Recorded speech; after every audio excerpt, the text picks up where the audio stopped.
So in the past month or so, American exceptionalism has been written about by a lot of different folks. Some people say among the chattering classes, Washington writers. The Atlantic had a piece that said, the Iran deal and the dark side of American exceptionalism. In the Boston Globe, an opinion piece, Trump's will for ignorance is another strain of American exceptionalism.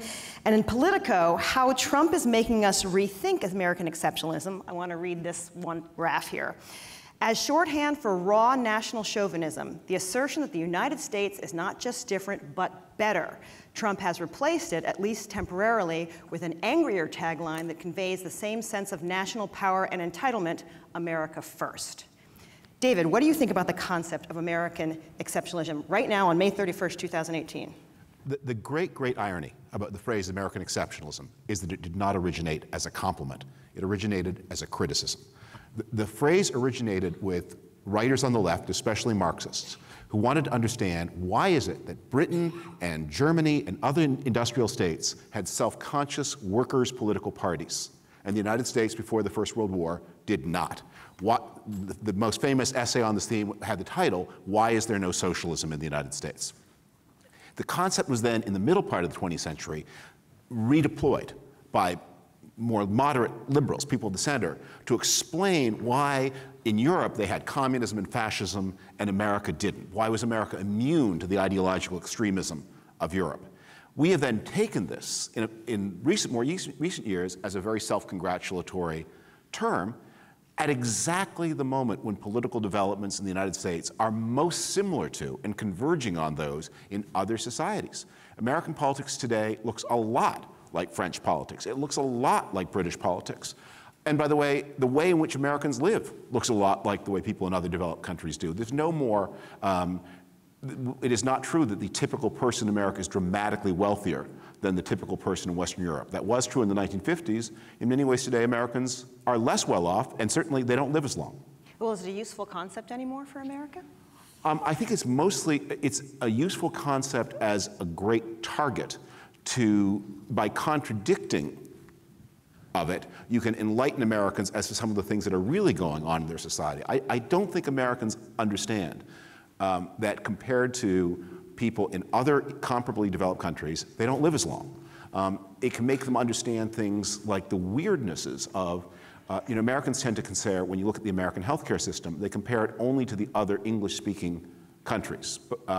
They don't understand that France and Germany and the Netherlands and Switzerland also have approached these problems and also have solutions that actually would probably work better in the American context than what Britain and Canada do. For anyone here who doesn't follow Andy Richter on Twitter, do it immediately, because your Twitter feed is so interesting. It's musings about your children, like your daughter wanting ham. Yes. Did she ever get the ham? She did get ham. Okay, good. That was a big issue. There's also, our parrot is in heat, and the object of his affection right now is our dog. So the parrot is following the dog around the house all day long, which is a great relief to me because in previous years I was his chosen mate. So it takes the pressure off.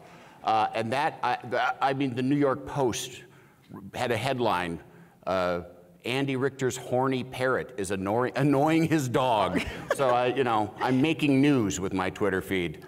On one end. On the other end of the spectrum is Andy is really very thoughtful and very passionate about politics and about the state of the country. And I want to read this tweet from May 26. You wrote, "The country has always been in a struggle between two sides, the loftiness of our ideals of freedom and equality and the ugliness of racism that has been exploited for profit, control, and the maintenance of the status quo.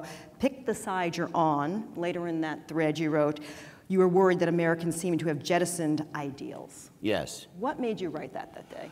I can't remember specifically what it was, but I do feel like there is this duality and in that thread I said, this is a country of immigrants that's on stolen land that was developed using slave labor, and yet we're supposed to be the freest place on earth with the highest notion of personal rights and personal freedom, and the two things have kind of coexisted in a very sloppy way.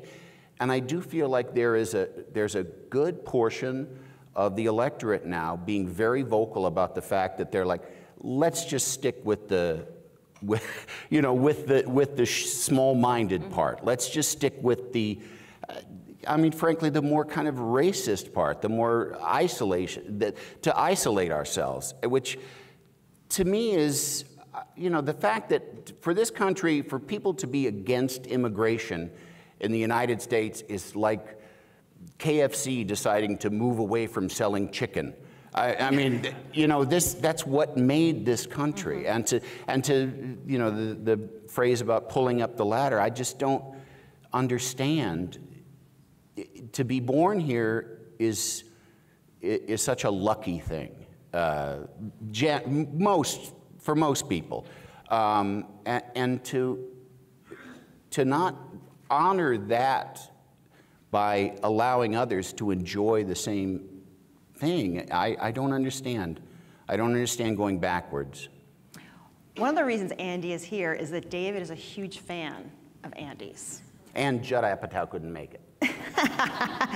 But David noted in a pre-interview that he thinks you're a sophisticated thinker, and that he noted your activism and your outspokenness.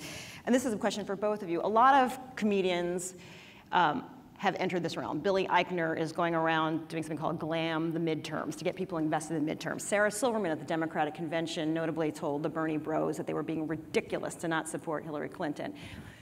What are your thoughts on comedians getting involved in this process in a serious way, not just to make a joke out of it? And David, I'm curious if you think, do they help, or are they just feeding the other side's thoughts about those liberals making fun of us in the middle of the country?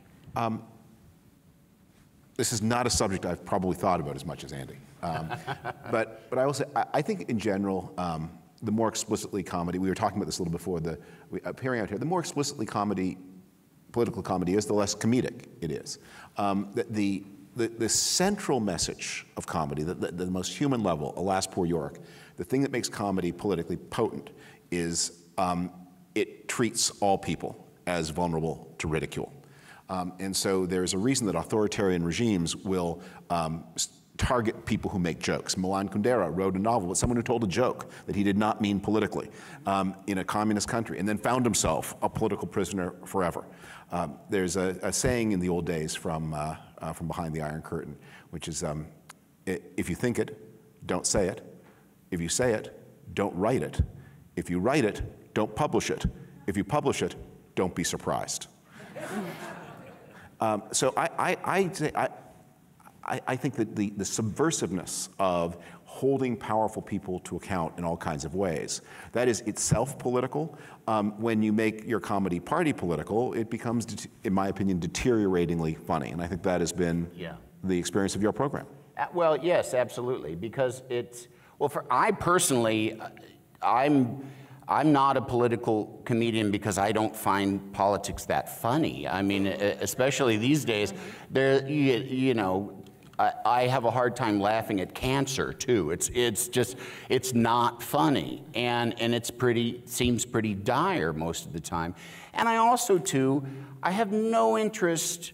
Well, I really don't want to choir preach. I don't want to entertain people. I want to make people laugh. I don't want to make them go, woohoo, I'm with you. And because I do think that there's the kind of things that I want to, much to David's point, the comedy that I want to do is existential comedy. Is that if it is political, the proselytizing is so camouflaged by jokes and stories that you don't even know you're being proselytized to. Can I read one of your tweets that's like that? Sure. Any parent of a difficult child will tell you that you have to pick your battles. To stave off a tantrum, sometimes appeasement is called for, or else you risk the child melting down, hurting himself or others, or firing the special prosecutor. Yeah. Yeah, that was because it seemed like a tantruming child when he said, I'm going, you know, we should investigate the investigation. And Rod Rosenstein said, yeah, all right, let's investigate the investigation. It seemed like you might do with your child when you say, like, all right, fine, you can have a hot dog, you know, whatever, just as long as you don't throw a fit here in the middle of Target. So yes, a lot of his behavior is very childlike because it's very simplistic. And something that David and I have been talking about is just how, I mean, in my estimation, this isn't the Trump presidency is not a presidency, it's a television show. He is producing a television show. He's producing characters. It's full of, like, in 2 weeks, you know, there's teasers, there's cliffhangers, there's the notion of truthfulness doesn't matter. It's a story. And the people that really want to hear the story, they just want to hear the story that they like. And that's what he's giving to them. And I think in some ways, when he talks about that it's the greatest presidency ever, that they've done the most ever, I think it's because he really does believe it, because his priority is a television priority. It's not, are you giving good content? It's how many eyes are on the content. I mean, the guy he talks about the ratings at 3 a.m. when North Korean prisoners are being released. He has to say, like, I bet this is the best ratings ever at 3 a.m. He doesn't care about the prisoners. He cares about the amount of eyes that are on him at any time. And that's a very television way to think. His campaign, campaigns had become more and more like TV shows. The campaign itself became, I think, more of a story, and people, and the you know, viral moments that would pop up from debates. He came in, and they were very they still were restrained by a certain amount of decorum and politeness.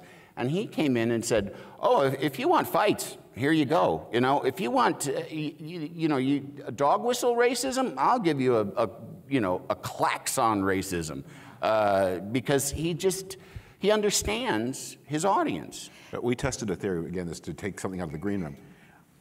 I think that my working theory is Trump's is the last presidency of the television era.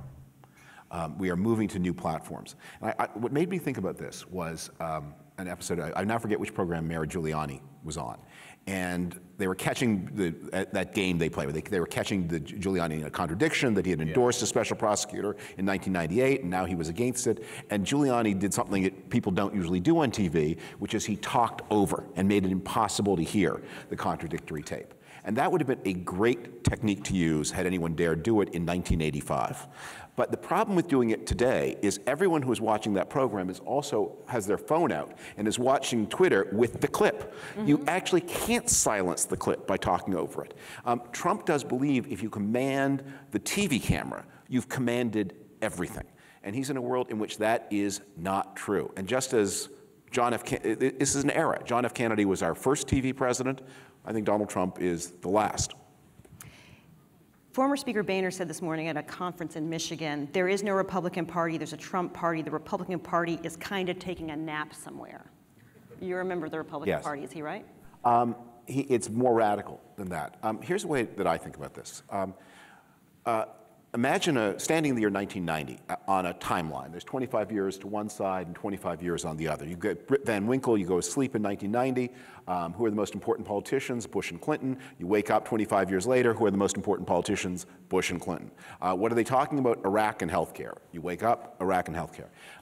Nothing happens. The system, the society, China rises to greatness, the internet is invented, the society is transformed, the opioid epidemic, but the political system is frozen. Now you go backwards 25 years from 1990. There are segregationist Democrats and liberal Republicans. The whole political system is completely different.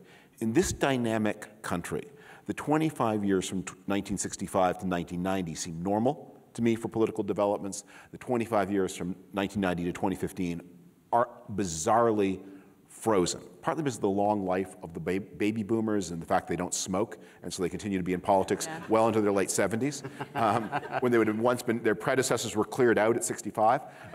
We wish everyone a long and healthy life. Please don't smoke. But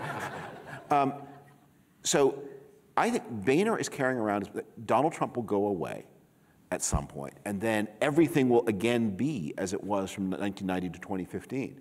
And so I don't make predictions about the post-Trump era for a lot of reasons. There's an ethical reason, which is it invites one to act like and think like a spectator rather than a participant and citizen. But I think there's also, I think when he is gone, he is going to leave behind greater or lesser degrees of damage. But it's going to be like after the extinction of the dinosaurs. We are going to be in a new terrain, and the ecological niches that were once filled by one kind of creature are going to be empty and awaiting another. And the nature of the ending that is coming will determine what fills the vacant niches. But currently, I mean, he could be here for another till 2020 or 2024. Should there be another wing of the Republican Party, the Jeff Flake, Nicole Wallace, Steve Schmidt? There should be, but there isn't and won't be and probably can't be, for a lot of reasons having to do with the deep structure of American politics.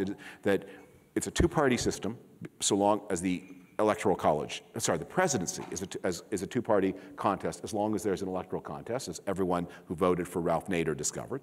If you vote for anyone other than the person you mind least, you get the person you mind most.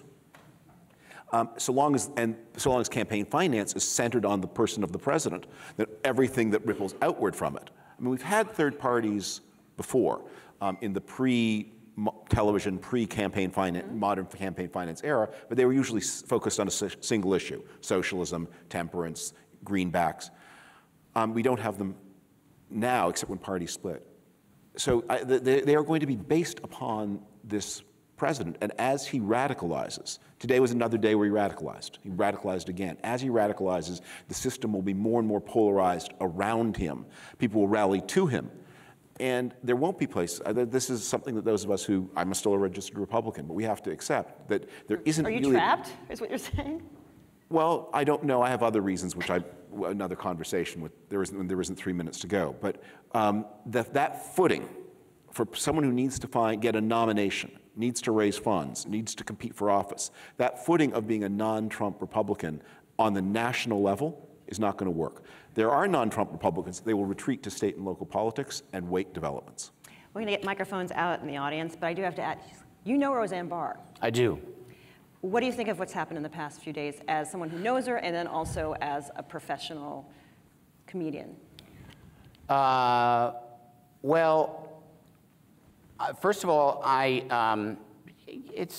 she is a comedic hero of mine, and I think that first show that she did, and what she represented too at her time when she was a stand-up, was incredibly powerful and timely, and really captured something that particularly women in comedy and women in the world, a voice that women needed to hear, and that show, what it did for everybody in terms of the frankness of it and the funniness of it. It was a really funny show.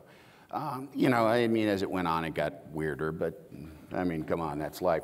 But I'm tremendously disappointed. I'm mostly concerned because I think that it's less of an issue of political philosophy and more an issue of mental health. I'm friends with members of her family, and it's infuriating, but on a personal level, it's very sad. And I'm just really, the main thing that I took from the whole event was, I'm so grateful in this time that ABC showed that there is a line, that there is, because if that had allowed to get sort of messy and squishy, it'd be awful. But no, there's a line, and thank you, Bob Iger, or whoever happened to decide, because it can't happen that way. When you write in your book, the people who are like Roseanne Barr, you write in Trumpocracy, that they are locked into their grievances. What will it take to unlock them, if possible? Prosperity Yeah. would help. A stronger sense that people can see what they get from the state as well as they contribute to it. I'm going to disagree with Andy's thing. I think we need a slower pace of immigration in order to engage in the state-building project. I mean, we have to, I think there are things we have to learn from the past in which American exceptionalism was a bad word, and say we need, in the 21st century, a state-building project like that before the First World War, in which people saw how they were connected to their national government. A lot of Americans do not see it as directly offering any benefit to their lives. It has to begin to change. And I think we need to go out there and, as was done in the years before 1914, think very hard about how do you turn a very fractious country of many different parts into a nation state again. Let's try for one question. We're out of time, but let's try to, right here. Hi, I'm Vanessa. I am a writing professor at USC. Across town. And I just wanted to kind of take us back to that question at the beginning, which was our terminology of American exceptionalism.